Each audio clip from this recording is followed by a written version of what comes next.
Welcome to this week's episode of the Caregivers podcast, our show about the cost and courage of caring. All of us who care and give can learn from each other. Today we have a very special guest, a nurse, teacher, leader, mother, partner, healthcare champion with grit, voice of the unspoken and listener to the unheard. Today we welcome Amie Archibald Varley, otherwise known as the Gritty Nurse. Enjoy today's episode. We're so glad you're here. We're grateful that we're here. We're grateful that you're here. And following and subscribing will help keep us around. Thank you. Conversation. So before we dive in, can you just tell us the stuff that you feel our audience of listeners really need to know about you as we get started? Oh, goodness. What are the most important things? I mean, the most important things. Well, give me the snapshot of Amie. All right. The most important thing is I'm a nurse. My background is in labor and delivery. I have my master's degree in nursing as well as women's health. I am a podcaster, a fellow podcaster like you are. So I host The Gritty Nurse. And also I'm very active in advocacy. So I had the opportunity to be a freelancer. So I actually did medical freelancing work with the Canadian Broadcasting Corporation, and I'm still a freelancer. I currently write for Hospital News. It's the largest hospital newspaper in all of Canada. I think it's the only hospital newspaper in all of Canada. So it goes out to all of the various different hospitals. But my main call to action is really bringing voices to the table that haven't been brought. So particularly nurses, people who are underrepresented in healthcare, families' voices and patients' voices, and talking about mental health. So, I mean, I've had the ability to, work with just various different leaders. I had the opportunity to speak to the Prime Minister several times, working with across Canada with nursing unions as well as, various different political groups. But yeah, that's my passion, advocacy, talking about mental health and, being able to see myself and put myself in spaces where people would not see nursing traditionally. I can see how that work matters to you. It just positions you able to make such a difference. And I mean, really, the listener of the unspoken and the voice of the unheard. It's wonderful. So let's go back to the beginning. Like, what drew you to nursing? I mean, we're here now and you've seen this amazing evolution of your career and, different paths along the way. But tell us about those moments and for our listeners to kind of, what drew you to nursing and what was the moment that was sort of your calling? Yeah, I would say, I think every kid has some type of a dream of what they might be, and nursing wasn't it. Actually, I wanted to be a news weather anchor person, which is random. Yeah. But yeah, it's like I want to be on the news. Well, I guess I get to do that a little bit now in my work. But my grandfather got sick when I was probably in around grade 9. And we were entering the healthcare system as, people who had a loved one that was sick. And I recognized there was nobody really in my family that had any healthcare background. I didn't. I was like 13 at the time. Mm-hmm. And it was really difficult to navigate. I felt that there were times that we were treated differently. I remember seeing how some of the nurses were excellent with his care and seeing some of the nurses were really awful with his care. And I remember saying to my mom, I'm like, you know what? And I was 13 at the time, right? I was like, you know what? I'm going to come into the system and I'm going to change it. Like, I want to be a nurse. And that's because, again, I saw mostly the nursing care. Of course I did. He was followed by physicians, but he was palliative. So I just wanted to be like, I think I could do a better job than the people that I'm seeing. And I want to be here to make change. So that's kind of what started my journey into nursing. I found out later that my grandmother actually did work at Baycrest in a hospital in Toronto as a nurse. And I was like, what? Nobody told me that. But yeah, that was my first kind of taste into trying to learn a little bit about healthcare because I felt that the system needed to do better because I felt that my grandfather didn't get the care that he deserved. And I wanted to be a part of how to make that pivotal change. When I read your book, I got a sense of your grandfather and certainly a man of dignity and strength. And I could see as his granddaughter that you witnessing that with open eyes and the variability of care would shape your momentum and your conviction that you needed to do things differently. So over the years now, you've been through so much. What's kept you here? What's kept you in nursing? And we'll explore that journey a little question. Bit. But you're still here. What's keeping you here? Yeah, that's a good question. I think, again, maybe just dovetailing off of that story, and then to answer the question, what keeps me here is things weren't always great. So I got into nursing. Went to nursing school. That's a whole other drama in terms of just, you think that in healthcare that everybody would be compassionate because that's the work that we're doing, and finding out that people are not as compassionate as you would think. And then graduating, moving into leadership, and being like, oh, I'm a keener. I'm so excited to be here, and I'm going to learn all these different things and change the world. And realizing that that's not how healthcare works, that there's still so much hierarchy. There's still so much power that's not the power imbalances. There's so much that's not shared amongst, healthcare providers in terms of progression and making change or innovation and trying to be empathetic and even, values of ethics. And I got into this role and I was gaslit. Nursing violence and nursing lateral violence is real. Bullying is real, and harassment is real within the healthcare space. And it was something that really took a toll on my mental health.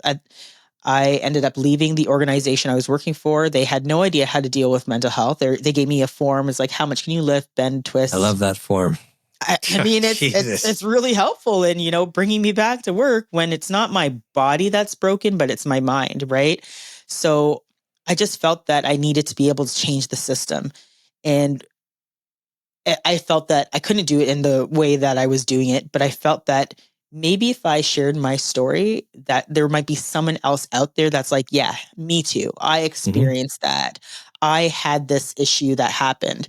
So kind of just bringing it full circle. That's why I started the Gritty Nurse. I did have a colleague that was formerly on the podcast, that no longer is on the podcast, but that was the main impetus, that I knew I couldn't have been the only person. I reached out to her because she was experiencing some of this too, and decided to start the Gritty Nurse. But now, continuing on, the reason why I continue to stay is because change still needs to happen. Like, I think that I would be doing myself a disservice if I did not stay in a profession, one, that I spent a lot of time in, and two, that the whole reason, if I back it up to that little 13-year-old girl that was like, I just need to be here to do something different, to make people have better healthcare outcomes.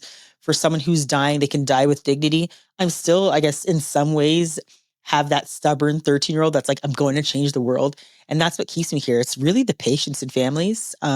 It's the ability to connect and build community with other folks and other nurses, to be like, I can't be the only person experiencing this, and to continue to challenge the status quo. I think that's the biggest piece too, right? I think that there's so much that's normalized in healthcare, so much that's normalized in nursing and in labor and delivery. We talk about the normalization of the deviance, which is, for example, we might see a tracing and we're like, oh, we're so used to that poor tracing, it'll be a perfect outcome.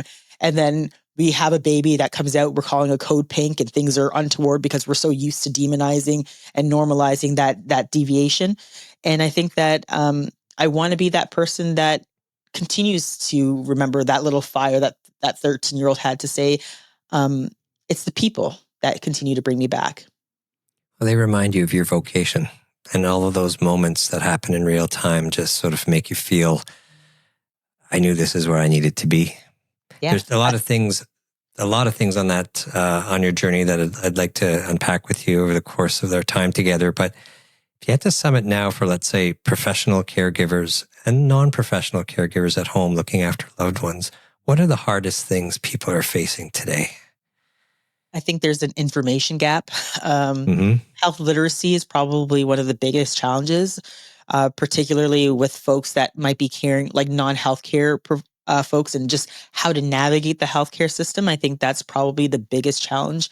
Right here in Canada, one of the things that we continue to see, and I'm sure it's no different across the border in the US, is overflooded emergency departments. And that's not just because of immigration. Of course, we do have issues related to those types of things, but it's also related to health literacy, and just like, when is the best time to see an emergency doctor? When's the best time to see your primary care physician? When's the best time to see your urgent care physician? And there's a real disconnect in between how do we make sure that we're navigating these systems and using all the systems afforded to us, like public health care, community health care. How are we using and navigating all those places to ensure that people understand where the best places to go? And I'd say that we do a really bad job with healthcare literacy. Well, educating about the alignment between a certain form of provision and a certain need, and then tackling the 6.5 million Canadians who don't have primary care providers, where that becomes a funnel, usually to an emergency room or an urgent care center, usually delayed rather than upfront, and usually with more complexity because of delays. And you can see where it's just sort of snowballs forward. And we've all been there and all witnessed that. Yeah, absolutely. And then I would say if we flip it on the other side, so like you're a healthcare provider and now you're in that space being a caregiver, burnout. I mean, we're caring constantly and now we're taking on an additional role, frustration within the system. So you have an idea of how things are supposed to go. And then you're seeing that you as a healthcare provider are navigating and be like, this doesn't make any sense. It's not working for me. And the other piece I'd say is, trying not to be in the driver's seat. So like if, for example, I just did a podcast with someone today who I was just like, she was talking about being a nurse and being diagnosed with MS, but sometimes we have to be the patient and it's really hard. It's really hard. I remember like I have 4 kids and having all that extra education and understanding how labor and delivery is supposed to go, or, me looking at my own strip or knowing that, what's happening with me, it can be a pro and it can be a con. So I think those are just some highlights of, the things that healthcare providers who are caring could go into, but definitely burnout and just feeling like we have to, like this is what we're in for. So we have to be this way and not asking for help. I think healthcare providers are the worst at asking for help. Well, taking care of ourselves is always a challenge, and then asking for help. And then we were speaking with Jeanette Yates a couple of weeks ago, and, when is pretty darn good enough, and make sure we put that guilt aside that fuels the thinking that this is never good enough. Yeah. Your book really brings together so many great stories of grit from the front lines and personal anecdotes. And there's heartbreak, there's humor, there's compassion, there's all of these amazing bricks to an amazing story. But is there one story that's really stayed with you? One that sort of changed how you see professional caregiving as a nurse, or even it changed yourself somehow when you really came to terms with one of those stories in your book? Oh my goodness, that's a tough question. I would probably have to. There's like 2 really. Seeing a silent birth, that was wild. If you've ever worked in labor and delivery, it's not a silent place. I remember my husband would come and drop me off lunches, and he's like, "Do you hear that?" And we're all sitting at the nurse's station. We're super calm. We're like, "Yeah, we hear." And it's just like, what is happening here? So I would say my first experience of seeing a silent birth was it wasn't just uncanny. It was wild. I just never experienced anything like that. And it was so visceral and so real and so raw, and an experience that I'll never forget. The room was like I said in the book, you could hear everything. And it was just such an amazing experience because most of the deliveries are not like that. And just a testimony to the strength of women's bodies. Like I'm shooting my own horn here that I think that our bodies are amazing. We could do so many different things, and it's just a feat to our strength and resilience. But again, of course, I'm always a big proponent of pain management, but just the fact that, our bodies can do such amazing things. Tell me, if some of our listeners may not know what a silent birth is exactly. Can you just clarify that term? Yeah. So essentially, when a patient reaches 10 centimeters dilations, we would call that in nursing speak, the ring of fire. So that's really when the cervix is at its thinnest. So they're fully dilated and it hurts. You have a 10 centimeter infant that is coming through the birthing canal. And it's probably I'd say probably one of the most painful experiences anybody could go through. Absolutely. And she made no noises. She was just breathing. It was very visceral. She didn't grunt or groan. She just kind of continued to breathe, and it just let it happen. And I've never seen anything like it. It was just her body did all of the work. Of course, she did the work because she's a part of that body. But it was just amazing that there was no sound, no screaming, no grunting, no crying. And I'm not saying that, people don't use those things as other ways to facilitate their birth. The channel, This was just it was just unbelievable to see something like that. And you had another story. Yes. Oh my goodness. My flight story and being stranded in Ottawa. So one of the things that nurses get the pleasure of doing is sometimes when we have patients that are very, very sick in labor and delivery, we would have to fly and take them to a tertiary care center. I think in the US it's a level 1, but here it's a level 3. I don't know. We have it backwards, I guess. But I had this story where I had this patient. I think she had a cerclage and it was coming open. What that is essentially is it's a stitch in the cervix to keep the cervix closed, and it was opening up. And she had previous losses, and we're like, we're not going to lose this other one. And I was new, I was pretty fresh, and they're just like, Amie, it's your turn. You're going out. And I was like, what are you doing? This is wild. They're like, you got all the knowledge. You're good. And yeah, it was just such a powerful story for me to be able to be with that woman at that time, to care for her, to be in an air ambulance and seeing how that all worked, but also being the only person that was really, truly like, I was back there with another, high level EMS, but he looked at me and was like, I don't do babies. So like, we could work on this, but you're pretty much on your own, and being like, oh my God. And then getting to Ottawa, and the of course, because they have to deal with emergencies, they're like, oh, there's another emergency, sorry. And they just flew off and left me 4 hours away from my hospital. So navigating all that and getting back and trying to figure out when's the next time I won't be going out for that type of experience. But it was definitely an eye-opening experience. Those experiences, those are the cement of conviction, right? When you know in your heart that, man, I'm really where I'm supposed to be.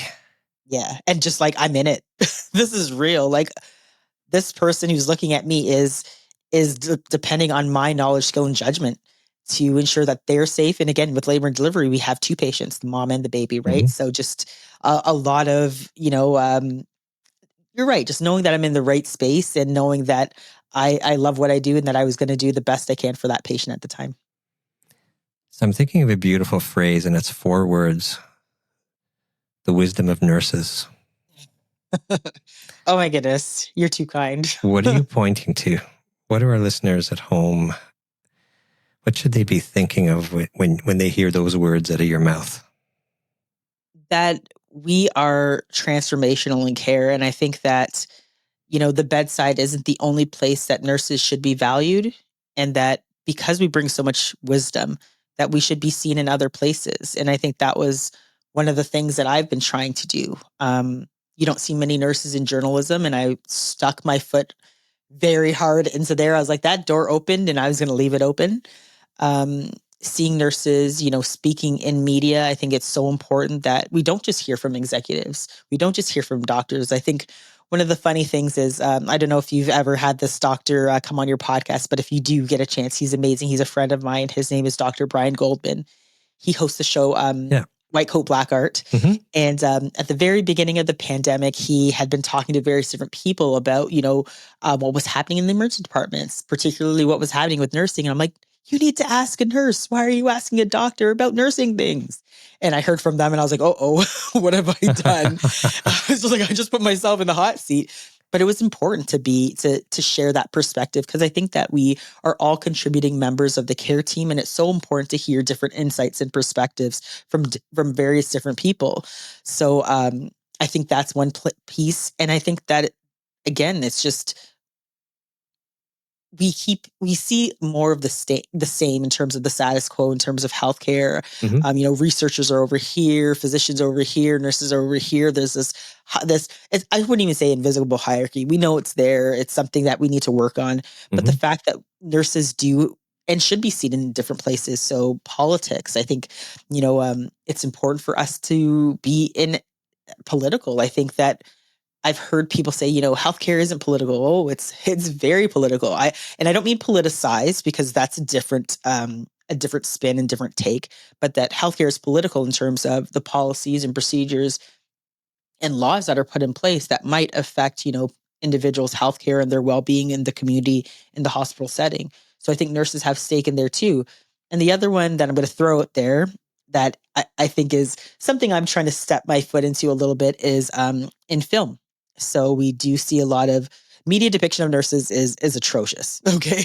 We're one of 3 things. We're the sexy nurse, we're the satanic nurse, or we are so it's like sexy, satanic, or angelic, or saint. And I could tell you, maybe we're all three, but they're all wrong depictions. Or just like, I mean, it's just not right. Mhm. And I think that we should be the ones defining what that really truly looks like. And there has been some good shows. So, for example, The Pit is one of my favorite ones where I found it was really realistic in terms of how they depicted nurses. But maybe we should have something nursing specific. That's good, because there are some shows that are like not good.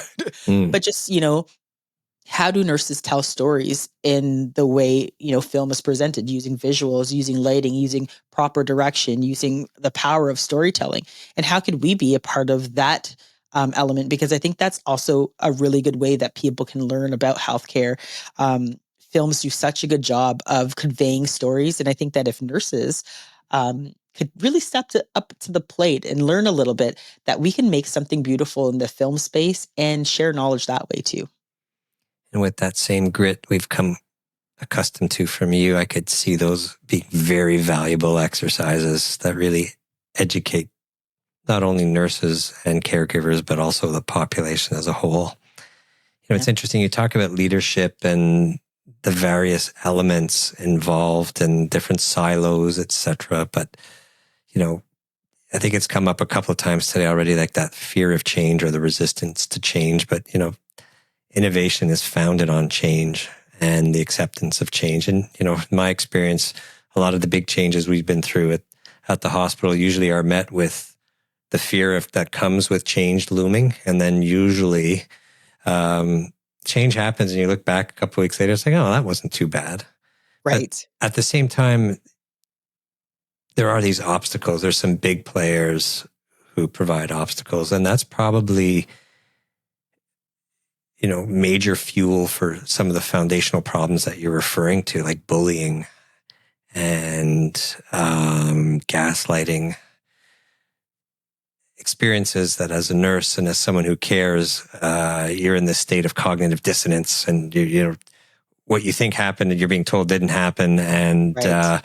You're just trying to make sense of it. You walk home at night and you're like, I just can't believe what I've been through today. Yeah. Let's talk a little bit about that, because I can't believe that still exists.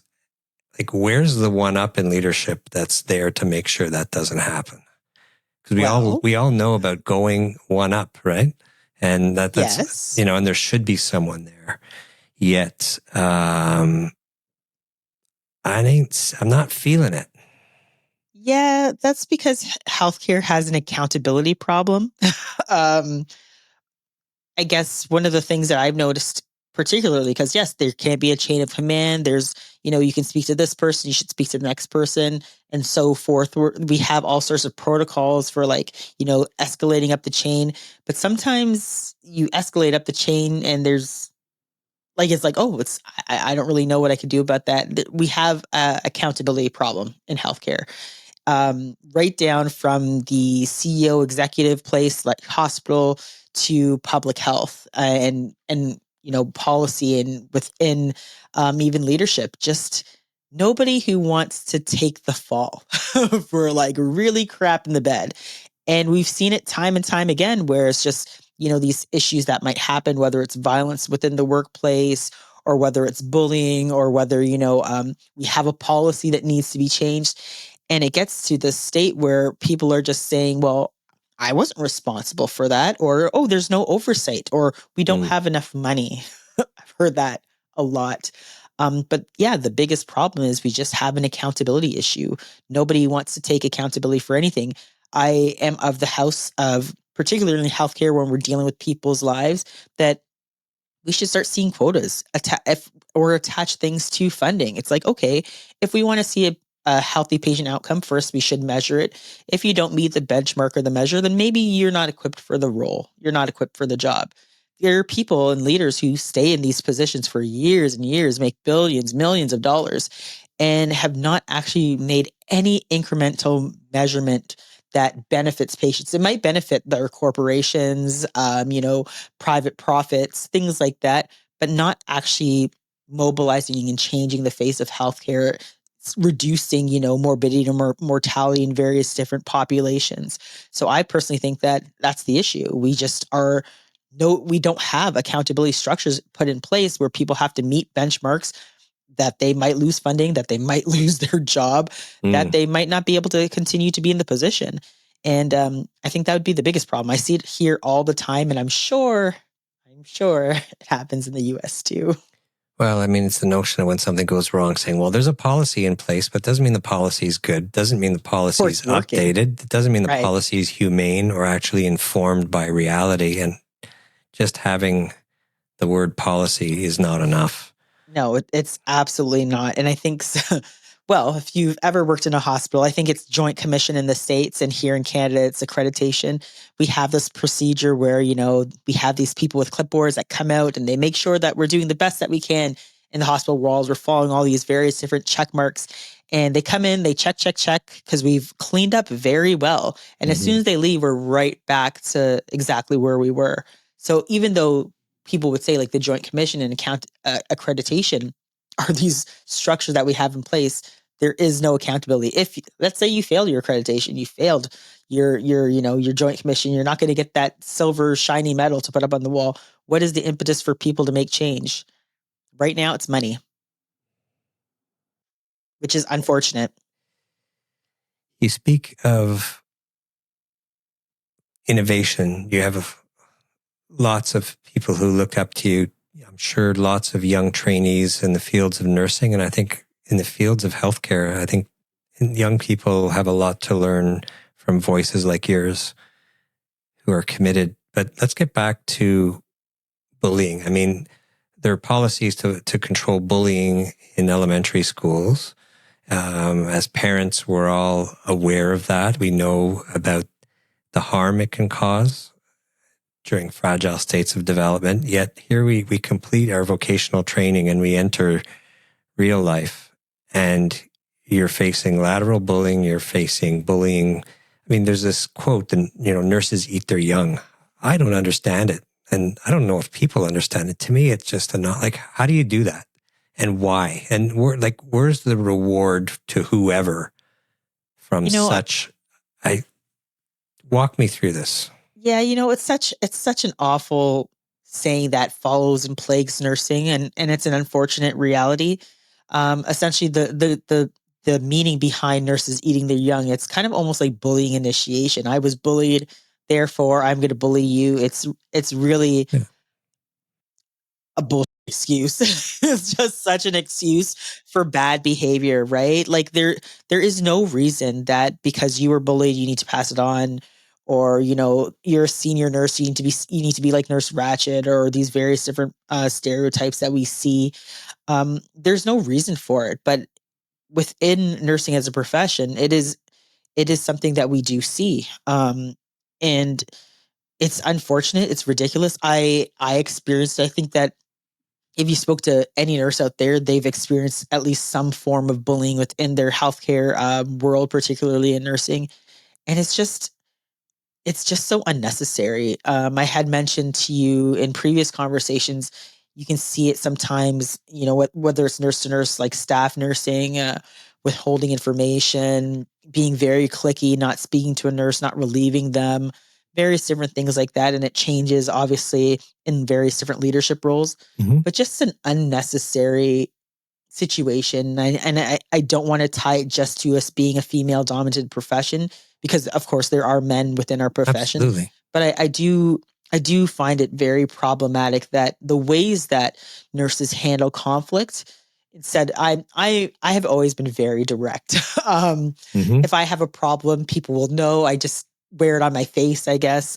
I'm not very good at leaving things to stew, or to like, oh, I don't like that person, so I'm going to like knitter natter here behind this person's back. I've never been that type of person.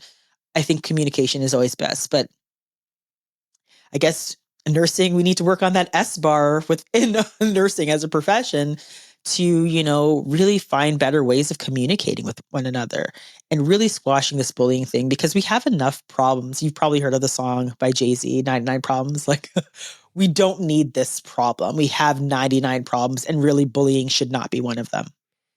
Do you think what's fueling it today is different than what it might have fueled it, let's say, a generation or two ago, if it was present then? I mean, when I think back to the most positive engagements I've had in my career with nurses, and this goes back to when I was a resident, we rotated on wards where there was a nurse leader who shaped the culture of the ward. You knew everybody. You knew all the nurses on that ward because they stuck around. There was a culture, there was a buy-in, there was a pride in their collective commitment to the best patient care they could provide. Right. Everybody showed up every day. And some of the most meaningful encounters I ever had, I remember one that just sticks with me, teaching the nurses about electrolytes and a couple of other things that came up about a patient. And everybody, we just sat together, and it was just an honest exchange, and there was no egos, there was nothing. And that's always stuck with me, in that when you break down all the barriers and just sort of share and why you're there to learn from each other, to contribute towards a greater good, things work. Right. And it boils down to basic principles. But part of that started with a culture on the ward and leadership and buy-in, and has the way, that notion of the ward, and it doesn't have a fixed population anymore. There are floats coming in. There's no attachment. Maybe there's no ownership anymore. I don't know, but is it a function that we don't have the social structure within a unit under leadership, that all of these vagaries sort of just start happening, and then the lateral bullying starts, this and that, as you described so well? Like, what's fueling it today, and where do we need to change? What do we need to change to tighten things up again and not find ourselves in that rut? Well, I would say that, there is still that camaraderie. I feel like there are still places where you do find, that everybody is working. It's synergistic. It's beautiful. It's exactly how you want things to be. Mm-hmm. But I would say that the bullying and violence have probably always been there. I don't think that it's something that is probably unique to nursing. I'm sure that medicine has its own form. Yep. Various different other, maybe RTs, maybe they call it something different. But I think that, because we are human and we are people, and we are thrust into an environment, particularly the healthcare environment, where like anything can kind of go, right? We're expecting, where we are there to help and deal with people on their most vulnerable time. They're sick. They need care. They need support.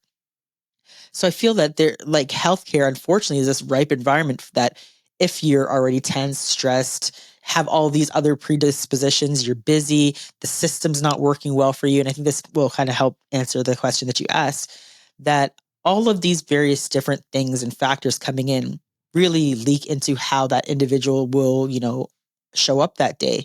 If we're short staffed, if you have something happening in your personal life, there's all these different ways that affect a person who comes in on that day to deal with whatever it is that they're dealing with, their assignments, doing rounds, whatever.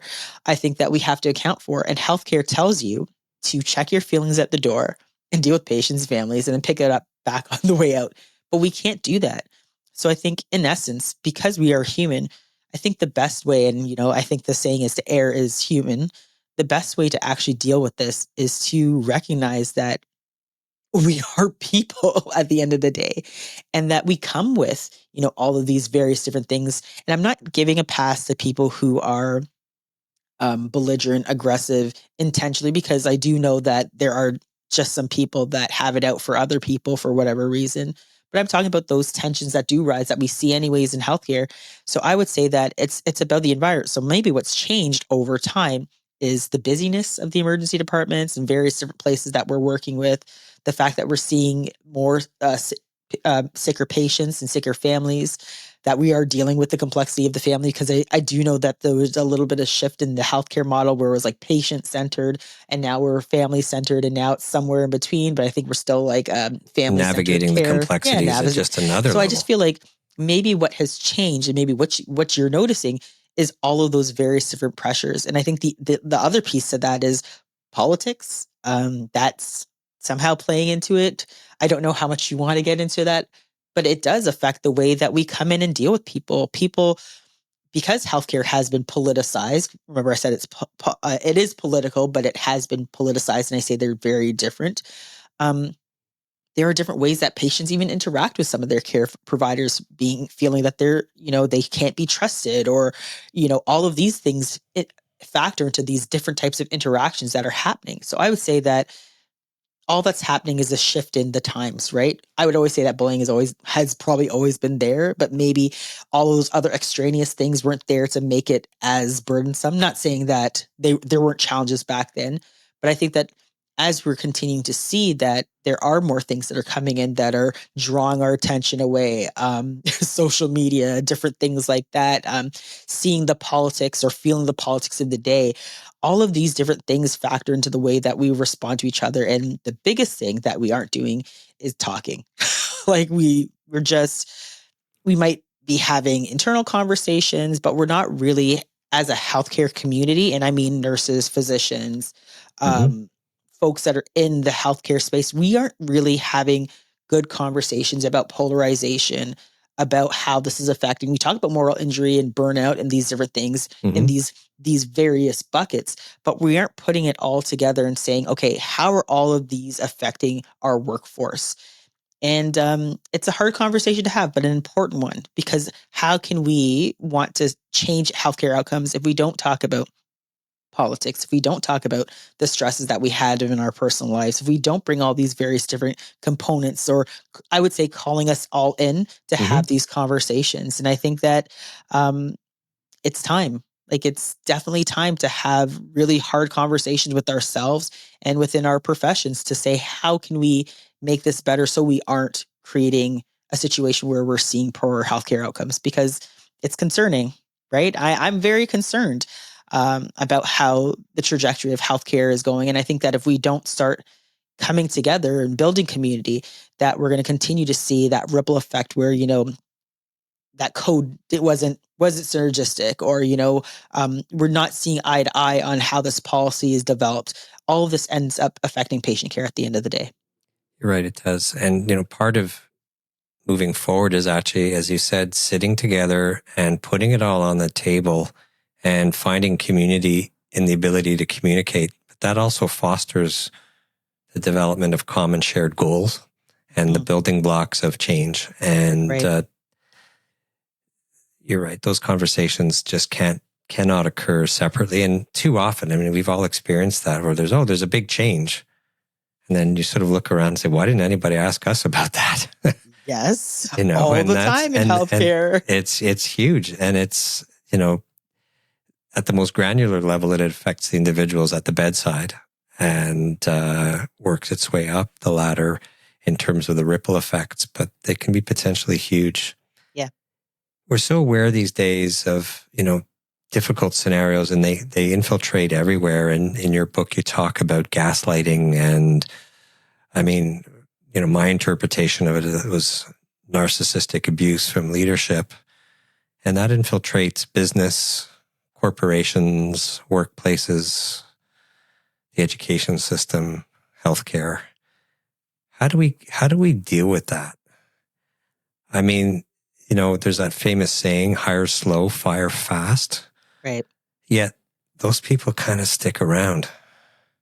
How do we, if that starts at a low level, at the entry level, the ability to erode the spirit and the strength of young nurses, young caregivers, anybody entering some sort of vocational path, we need to have checks and balances to make sure that doesn't happen. Are we seeing leadership able to act and advocate for their employees when they're facing such? I mean, you've been through that, and your story is resonant, to say the least. But are we seeing progress, or do we have to be louder voices to say that's completely unacceptable? Do something about it.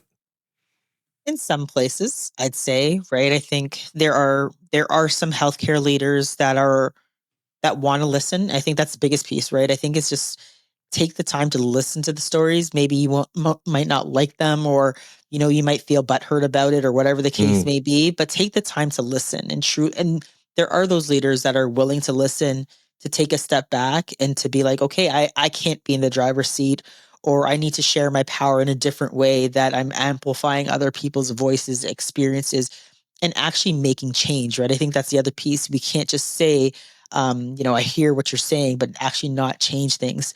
And there are some leaders that are doing that.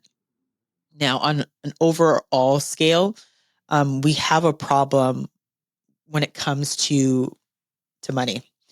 There is still issues related to budgets over people.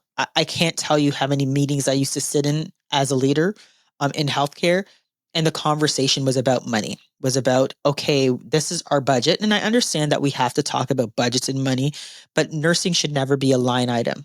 And it's like, we can't look at nurses or other folks in the healthcare space and, those are the things that go away. So we have to talk about the importance of, people, healthcare outcomes over profits.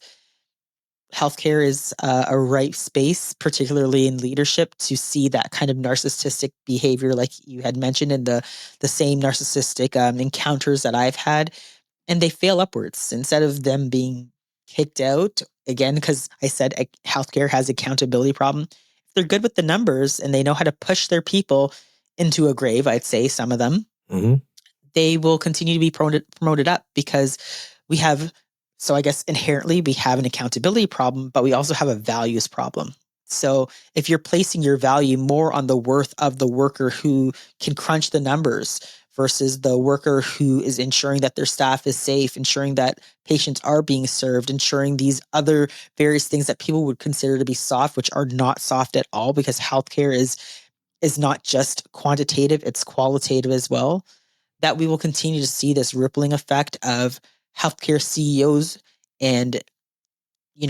frontline staff having a huge disconnect because we're not speaking the same language. You're speaking about dollars and cents, and I'm speaking about patients and healthcare outcomes. And there has to be somewhere of a middle ground. And again, I think people need to be fired. We need to start tying some of these measures to performance. And I don't mean performance in terms of, oh, you hit that quota. I mean performance in terms of patient healthcare outcomes. What's the point of having a hospital if we're not bettering people? And I know in healthcare in the States and a little bit here in Canada, it's becoming, private profits are huge. We don't have CEOs that make $15 million, but you do. And it begs the question, if we're talking about safe staffing, understaffed, people not having full-time work, or, issues with housing and poverty within nursing, because there are nurses that have told me they're working more than one job, which is crazy to me. And your CEO is making $15 million a year. That's a huge the notion problem. of working the equivalent of 1.5 jobs in nursing, but only having a designation as part-time and not having the benefits that come with it, I think is an aberration. And it happens so much. I know. And it's not going, it's been around for a while and it's not going away. And as you say, if that's how you justify crunching the numbers at the human cost, there's a significant revamp that needs to take place here. But I would say that takes the power of the people, right? I think this is where you have to, I tell people all the time, I'm like, listen to what your political leaders are saying. Like I'm not the type of person to say, okay, you have to be a single issue voter or whatever the case may be. I think you need to think about all these different issues, but listen to what people are saying about healthcare. If that is something that you truly value, listen to what your politician is saying. Listen to what your various different MPP is saying. Does it make sense? Does it fit your model of how you want to be cared for? Sometimes I'm just like, I want to shake people and be like, whoa, you're going to lose this. And then, you'll be like, oh no, the leopards ate my face because you voted for a policy that's now doing damage to you. So again, I always urge people to really truly listen, look into what people are saying and vote accordingly. I think we have so much more power than we know that we have, just individual citizens, to really make a change. And if you don't like what you're dealing with, then you have to vote. And I'd say, and maybe I'm saying something dangerous here, there are a lot of nurses that don't vote. It's a problem. There's certain commonalities which really resonate, and it probably reflects trends that don't know borders.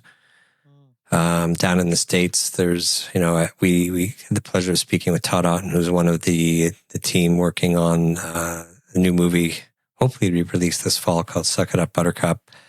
And it has to do about profits over people in nursing and medicine and what's going on. Right. But the losses that the healthcare profession is facing with people just saying, I can't do this anymore, whether it's physicians, nurses, the tragedies of self-harm, addiction that arise from systems that are broken and people who enter the field with the biggest of hearts only to have them shattered, Right. with the cumulative effect of, just what you describe of all kind of factors. What are the biggest reasons nurses are leaving today from the profession? Yeah. Like, what are the top three? Do you have a sense of that?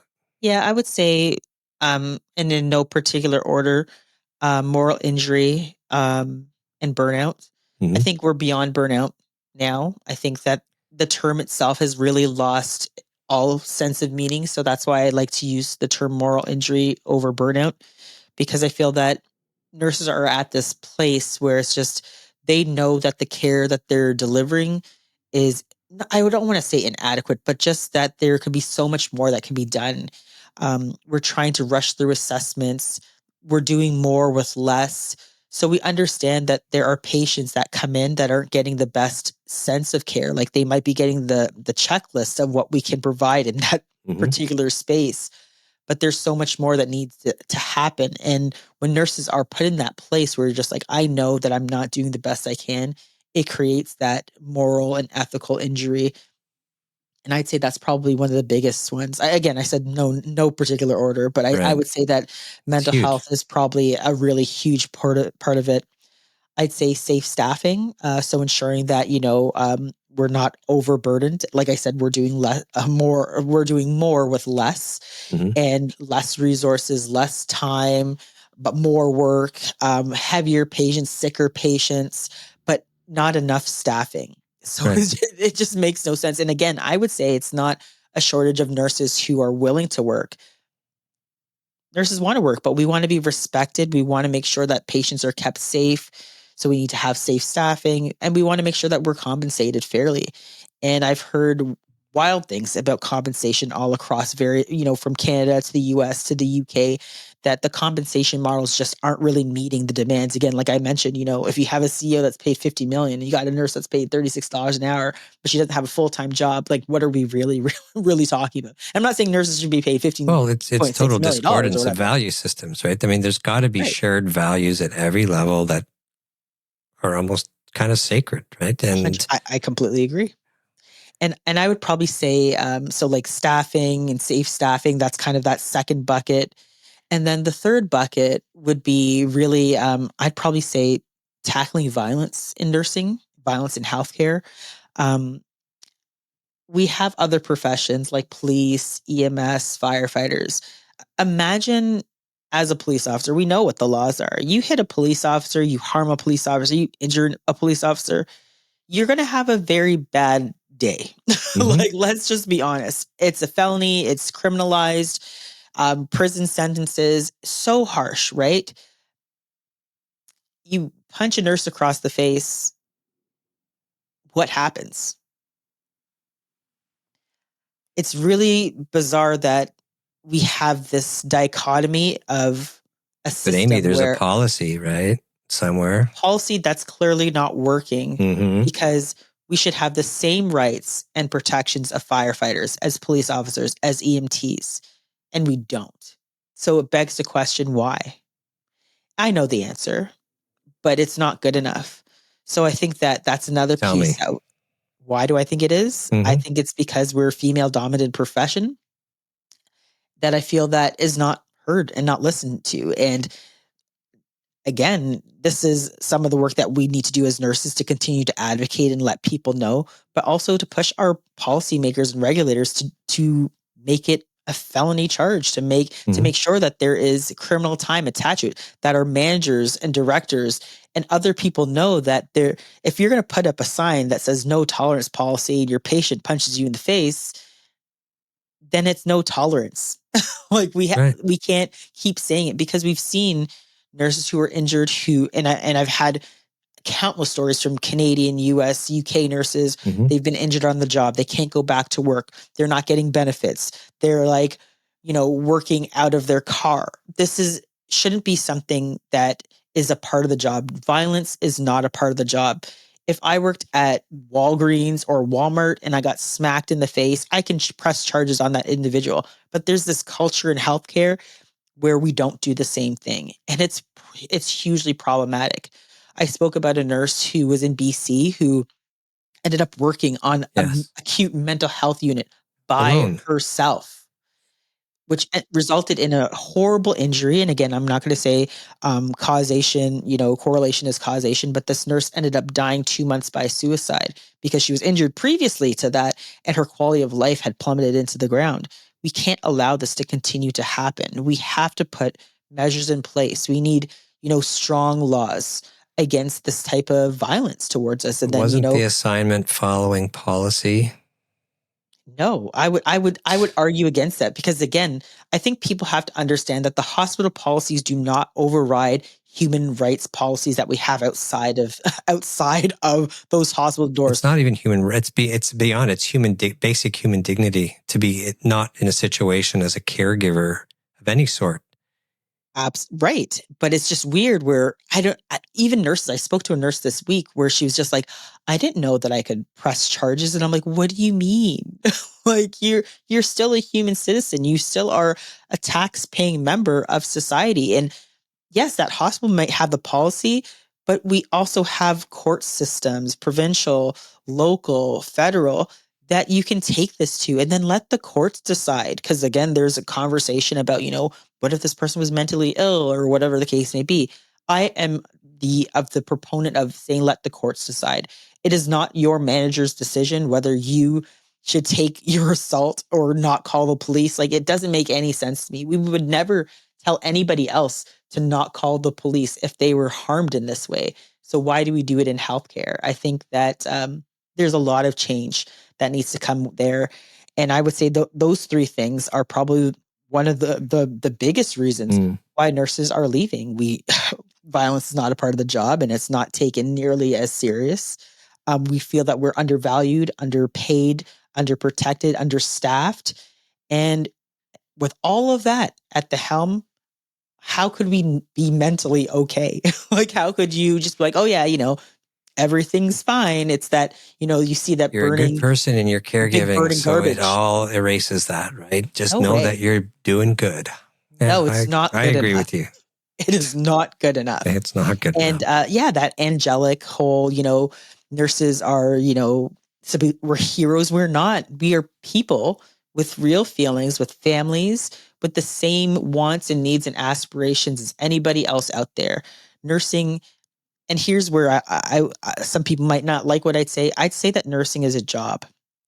It is no different. Yes, we are entrusted with people's lives, and that is hugely, hugely important. Because you're qualified for the job, right? You're not doing it because it's a job. You're doing it because you're qualified for the job.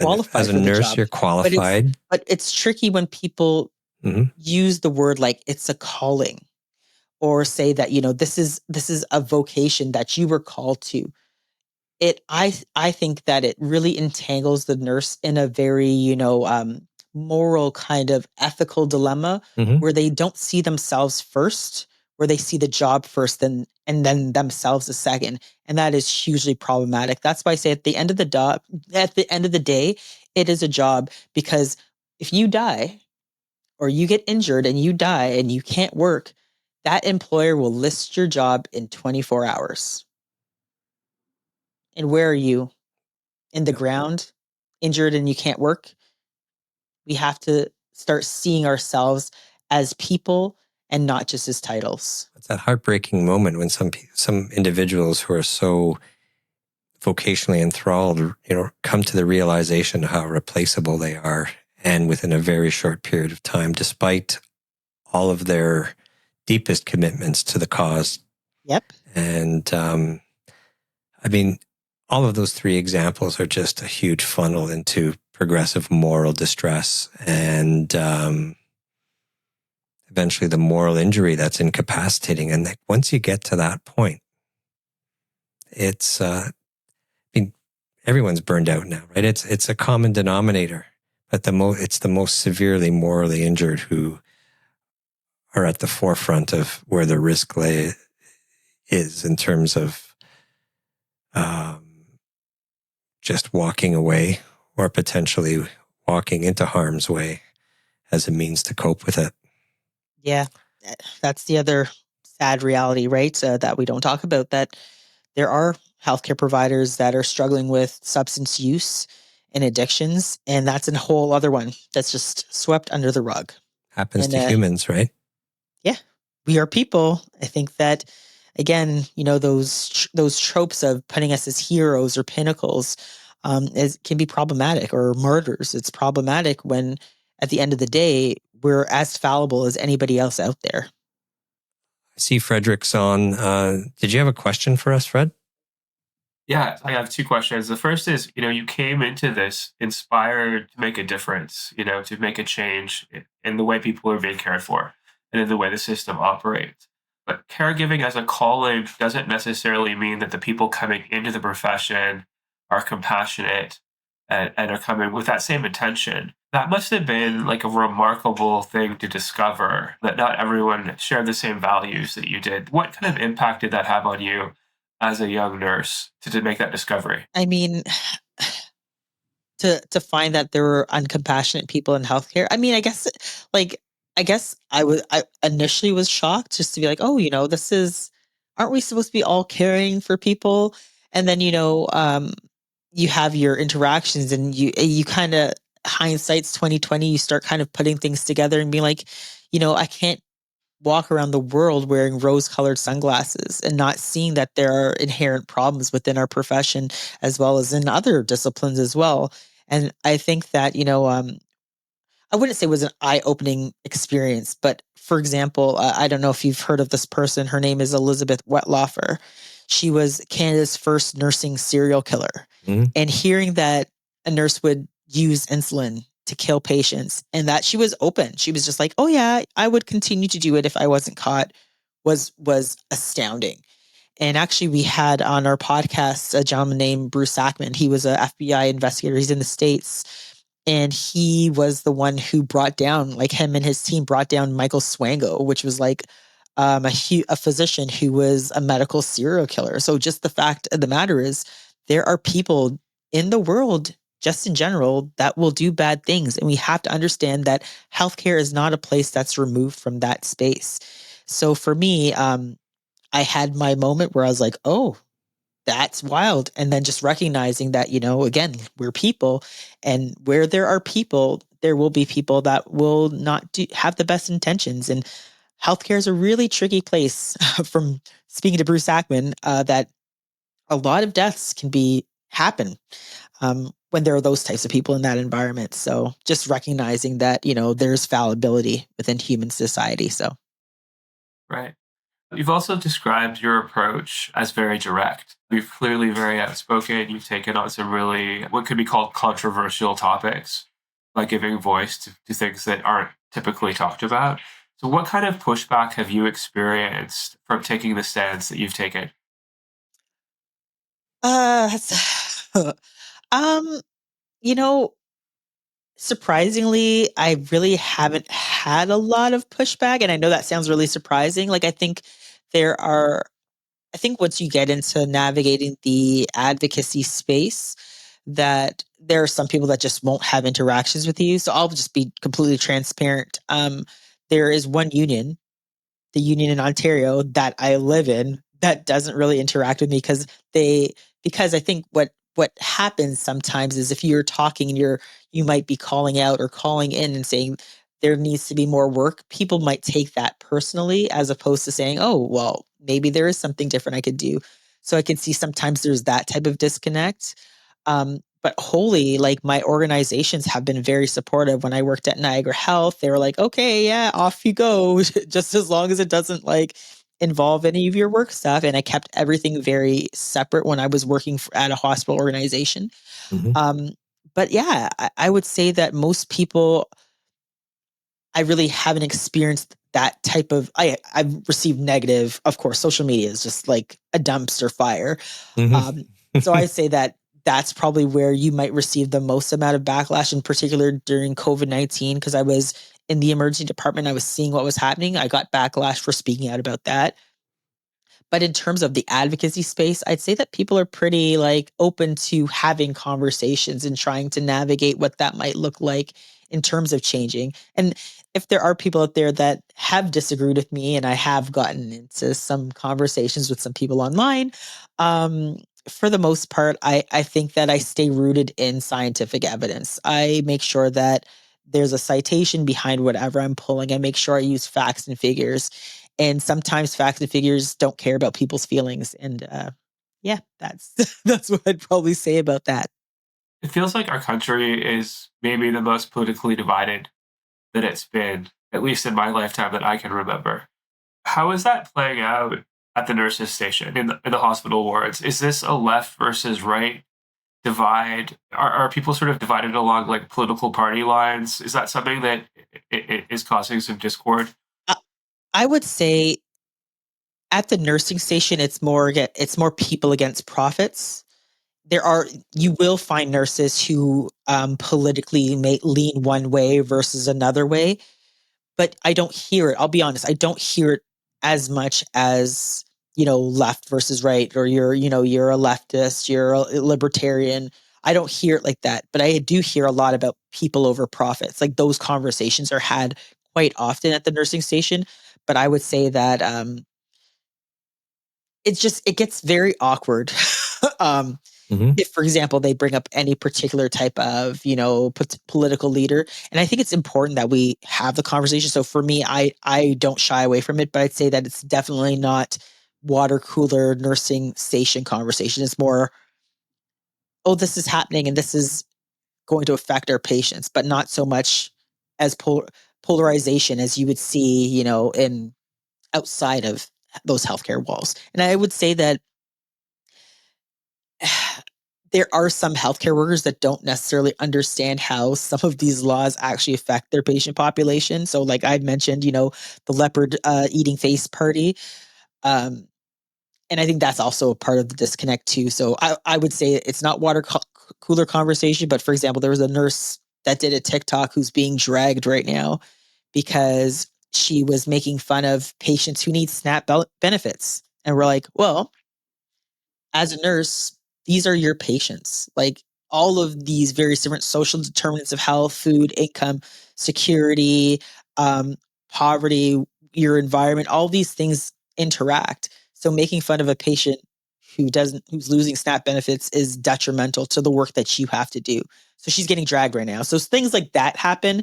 But again, I wouldn't say there's very specific conversation about, Donald Trump. Well, it depends where you're sitting. Okay. If the union takes a particular political position that's clearly identified with supporting one party over the other, is that something that causes tension? Does that sort of bleed down into the conversations in the hospitals? So what I would say right now, so for example, right now I've seen some campaigns out of ONA and various different organizations that they're more attacking the policy. Some are attacking the person. So for example, if you look at any of like right now, I think I saw something on ONA's page where they were pretty much attacking the provincial government, which is Doug Ford. You do see that, but in terms of aligning themselves with like liberal government or NDP, or I guess for you it would be Democrat or conservative or Republican, not so much. So it's more like you attack the person, the policies, but there's no specific alignment. Like for example, the nursing union wouldn't be like, you should vote NDP or you should vote liberal. That never really happens. I've seen they try to be pretty partisan. I've seen, like, for example, they've invited various different leaders to their conferences and AGMs, which is sometimes really weird for as a union leader if you're like inviting. I would say that in unions that typically doesn't happen, but I've seen it happen in nursing associations where, for example, but this is where the conflict of interest, they might be actually receiving funds from the provincial government, but then they're attacking them. It makes no sense. It's performative at that point. But I would say that they don't align themselves in that sense. So they're nonpartisan, but they will call out the particular party that might be in power to say how they're dismantling the public healthcare system. The good patient and family-centered policy that's caregiver-centered as well, like that's nonpartisan. I think so. And the I think partisanship stops at the table. That same table you invited all of these different siloed leaders to sit at and start saying, where do we carve out the future that's healthier, that's better for patients, better for caregivers, better for our society, better for our culture's health span, to use a very popular term. But boy, is it drive the message home. Yeah, and I think it really doesn't matter what party's in. If it doesn't align with the goals of keeping patients and families safe, then I would say that any political party's fair game. I think that at the end of the day, we need to go with the alliance of protecting our healthcare system, protecting patients and families. So if the NDP was messing up, I would call them out. If it was the Liberal Party that was messing up, I would call them out. If it's a Conservative Party, I'll call them out. It doesn't matter to me. I'm aligned with making sure that patients are kept safe at the end of the day, and also the healthcare staff as well. I think our citizens are aligned with that too, and that's such an important metric, and it's also an important message. And I think your cause and others similar to yours are about uniting the citizens, and by extension the nurses. But it's about a citizenship that we all share together as individuals who have vocational jobs in delivering healthcare that's focused on wellness of the individual, the health of the individual, the safety of the individual. Yeah. What's amazing is we need these people. Everywhere you read, we're short of nurses, we're short of physicians, we're not targeting physicians to the right needs of our society. There are not enough comprehensive care delivering family doctors who will actually be able to keep people away from urgent care and emergency rooms. There are not enough integrated resources where the wealth of wisdom that comes from nursing and physicians and social workers and psychologists and the holistic ensemble, if you will. And we've seen the experiments, they're out there, but they need to take on a much grander scale. But you want to talk about delivering health for the citizens. And yes, it's an opportunity cost, but what a value proposition. And I'm not saying that with sort of starry eyes, etc. But, it's going to take a lot of collective work and reassignment of the value to that for our citizens more than, and maybe value to that as a nation, perhaps more than other disbursements elsewhere, but sort of certainly reflexively bringing it back in towards the citizens. Yeah, no, I completely agree. I think there's a lot less billionaires than there are regular folks. So it's kind of like, well, where should we be putting our interests in, and where should our, alliances be? And I think that, I think slowly people are starting to see it. We'll see. So how are we going to build a better life for the next generation of caregivers? I mean, we've just established that our society needs them. We need them. You and I are going to need them one day because we may not be doing our jobs forever, and we'll need their help too. How are we going to make sure that the next generation are best prepared, best suited for these roles? Like, do we need to revamp curriculum in nursing school? Certainly, I think we need to in medical schools.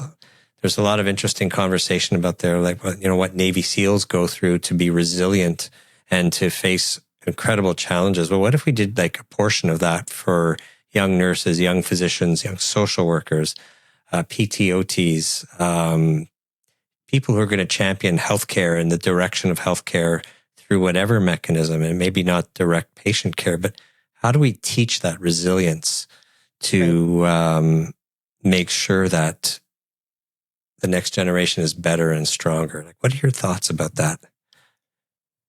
I education is one place. Again, I think if you look at the pillars of how people learn, education is actually at the lowest pillar, which kind of sucks. But most people don't just learn by education. I think life experience is probably the biggest piece. And I think we have to not forget what has happened in history. I think we do this really good job of being like, oh, yeah, the plague, it happened so long ago. It'll never happen again.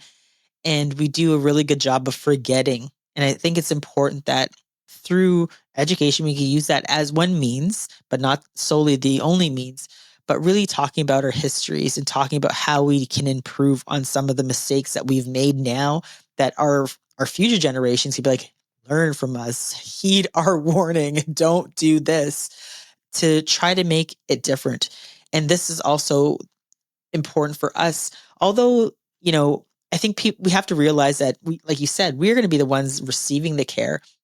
So it's important that our young people really do know about healthcare and healthcare policy, because they're the ones that are going to be building them. And we have to let them know what the importance behind all of these things are and how they might affect us. So yes, we can educate them, but I think it's so important for them to truly understand how one impacts the other. And yes, education's a piece, but it's also that action. And I think it's so important that, and this is one of the things that I would have loved nursing and, healthcare providers like physicians to do. I think, yes, we have our clinicals in the hospitals, but maybe it's good to get out into the communities and see actually what's happening. Because I think sometimes if you see what's happening, it'll really change and cement how you might respond to that when you're in that situation. Because I've heard many stories from nurses and even physicians that their first experience into patient care is when they're in medical school or when they're in nursing school. And that's just not how the world works and operates. I think we should have clinical rotations in politics and policy. I think we should have clinical rotations within the community. So I think by combining education with actually doing something, maybe we should be sent on humanitarian missions where we're sent out to, Rwanda or Sudan or any of these different places that need help and support, but really seeing how policy can affect the way people's lives are actually lived and how that affects healthcare. I think there's so many innovative ways that we can teach the younger generation and folks that are coming up behind us to not do the things that we're doing now, to improve the way that the care that we receive can be different. And I think that we need to make sure that they don't feel that they're just a cog in the system, that they are the system. They are the ones that will be the change makers and the leaders of the coming days. And we have to prepare them. So yes, we do that by educating, but we also do that by sharing different perspectives and different experiences and pushing them to really challenge themselves and to challenge the status quo and to ask questions. I think I'm laughing now because my one son, he is incessant with questions. He's just like me. And sometimes I'm like, this is overwhelming. But it's so important that with him being a 14-year-old boy, that we sit and we talk about misogyny. We sit and we talk about, some of the things that we see on, politically or in relation to healthcare or in relation to healthy relationships. There's nothing off the table. And I think as educators, there should be nothing off the table, and we should make sure that we push, and that is okay to ask questions, and then it's also okay for us to say, I don't know, let's find the answer together.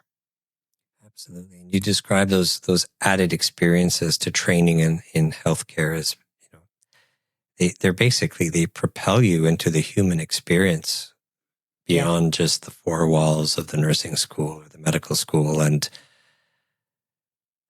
I think it would just bring a level of honesty to the patient caregiver encounter that would be so authentic and so informed and not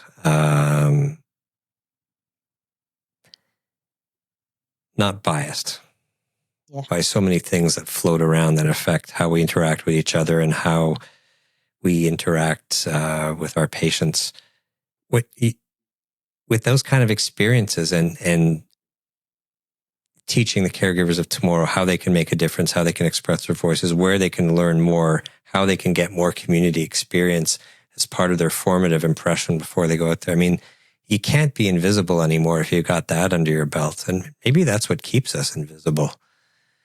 Yeah, well, again, it's just reducing those areas where there's stigma, where people are, unaware of how a culture might move or interact, knowing that people aren't monoliths, groups of people aren't monoliths, and just trying to understand different perspectives. And I think that we can only do that through experience, right? And I think that,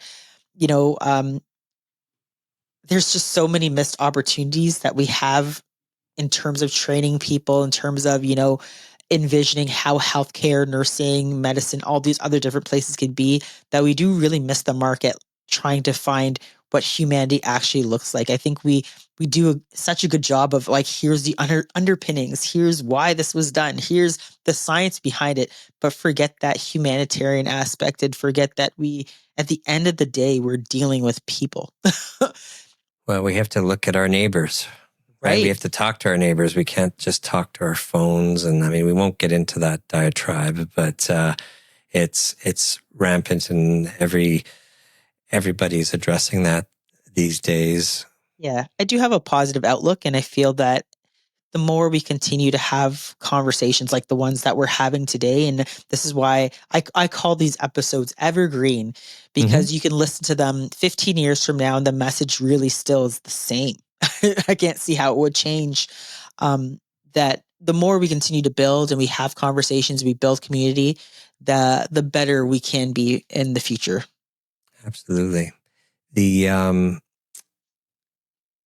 It's amazing how just in this conversation, you could sketch a caregiver, a healthcare provider with so many new dimensions to where they can make an impact in society, in their own lives, in their own relationships, perhaps even their relationship with themselves. But we can also appreciate how that can just take us places where in the end, we're no longer looking after ourselves, or may have forgotten how to, because again, we're just using a formula that gives all of our energies directed to very valuable causes, but potentially overlooking ourselves. Right. What strategies have you used on your journey? I mean, you've been on a journey, and with milestones, landmarks, a few pitfalls here and there, as you've been honest about in your book and in your podcasts. What tools have served you the best to keep yourself going, but also in those wake-up call moments where you need to sort of say, yo, Amie, get it together, refocus a little bit. Like, what have you learned? Because I'm sure you've learned much more than any self-help book or checklist can tell a young person out there sort of saying, okay, I got to do all these things. Where's the meaning? Where's the value? I think it's so important that we listen to our bodies. We don't do a very good job of listening to our bodies. And I think that our bodies do a very good job of telling us when it's time to take a rest. If let's say you walked out, you got up out of bed and you are feeling palpitations, probably not normal. Or you react in a situation that doesn't need that type of a strong response, might be worth looking into. Or, you have a new pain and you just keep shoving it down, but it's getting worse. These are ways our bodies are telling us that something is wrong. And it might just be something physical. It might be something that's mental. It might be something that's emotional, but it's important that we pay attention to it. And I think the biggest thing that I've listened to and learned to listen to is paying attention to those cues, right? I guess it's those signs and symptoms of anxiety or depression, but really listening. Like, I know that if I've snapped at one of my kids or if I've raised my voice, because that's not the type of person that I am, that I'm like, there must be something there. Or if I find that I'm just exhausted all the time, there must be something there. Or if I find that, I'm binge eating, I know it's Halloween, after Halloween, and there's way too much candy around, that maybe that also is a sign that there's something that my body is telling me that there's something I need, whether it's rest, emotional regulation through, I would say, therapy, because I think people forget that therapy is also something that's super important, that ability to talk to another healthcare professional who's trained in mental health to help you kind of work through your thoughts, whether it's through CBT or DBT. I agree. And just really, taking the time to rest and be like, I'm not looking at my phone. I'm not engaging in social media. I'm just going to go outside and go for a walk with nothing, my dog and my kids. And to take those times to do things like I was telling my friend the other day, I'm like, I've literally started, well, we're losing the flowers now, but stopping and literally smelling the flowers, because it's just the time that we have here is so short. We never know what might happen tomorrow. Tomorrow is not promised, as some would say. And I think it's so important that we take the time to take care of ourselves. We only have this one body. You're not going to get another one. And we have to take care of it.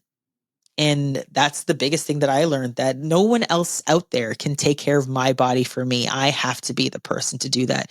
And as much as there's times where I'm like, I know I'm going too hard, sometimes I have to listen to what my body's telling me. And then just, I do have my other person, my husband, who is really good at his checks and balances, be like, hey, Amy, maybe it's time for rest, and really sometimes take someone else's advice to be like, yeah, I've been going too hard. It's time for a break. And not feeling guilty about taking a break. I'm telling you, it is so important to just be like, all right, no social media. I'm going to do something that I want to do for myself, whether that is, doing a puzzle or painting. I've actually gotten into painting, which has been very cathartic. Just doing something that you love that doesn't necessarily have to interact with social media, because I think social media is the death of all of us. Like, it's something that people are like, it does bring community together, but it also can be so damaging. And taking care of yourself. And I think that, I say to people, find that passion. I never would have thought that I would enjoy the arts as much as I do. And I think that, we're more than the sum of our parts. Like I said, nursing is just an identity. It's a job. It's something, it's a title, but it's not who I am. And finding those little joys and passions are, I think, a part of it too. So, making sure that you listen to yourself and you do something truly that you enjoy and that you love. One last question.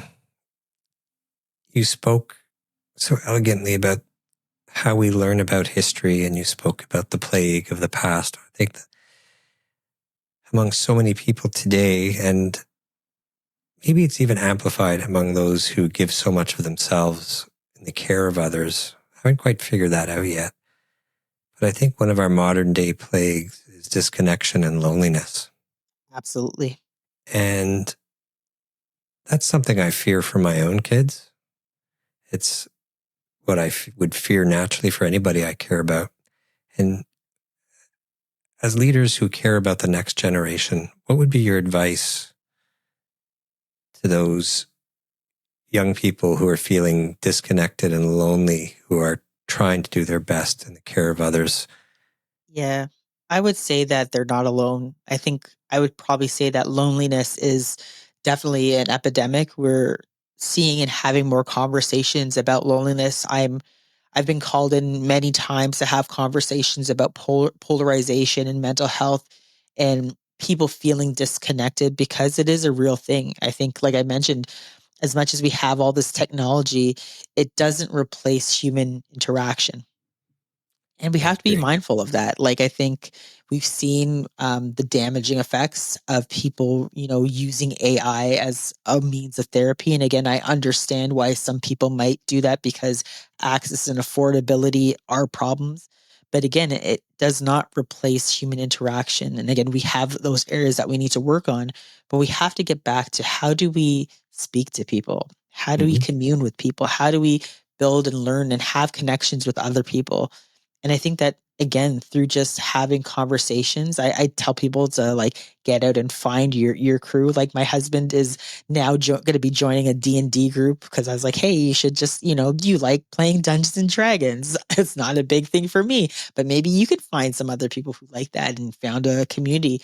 I think it's about being with people. We have removed ourselves so much by using social media. And yes, I do think it's still a powerful tool, but it's also very damaging, where it gives you a false sense of connection. You aren't, although you have the ability to interact with millions, billions of people, it's not a true human interaction, which makes your brain do so much more different things when you're talking face to face or in the presence of people versus looking at a screen and interacting that way. Your brain just works very differently. And I think you probably, I could bore you with like the neuroscience behind it, but I think it's just so important that we have to be and learn to continue to be with people. That's why I say get out into nature, walk, find groups. Again, I think it's so important that we try to stay connected in a time where there's so much polarization. I feel like there's so much more that actually connects us than divides us. We can't let one policy, one person divide a whole nation. I think there's so much more to be said in terms of how we can connect with people. And I think that's a lot of internal work that we need to do. But I have hope that we can get back to that place where we don't see each other as the things that divide us, but the things that can actually bring us together and connect us. I really hope that we can really change some of the conversations by having conversations like we're having today, that it's not so much about the divisiveness, but how we can bridge those gaps by finding those little pockets of things that bring us together. And taking the actual chance to make it happen. There was I think really people would be exchange. surprised. Really interesting exchange recently on LinkedIn, and I put my 2 cents in, but someone had flashed up a picture from the 1970s of a high school dance or a college dance with a young man and a young woman dancing. And it doesn't matter who it is dancing.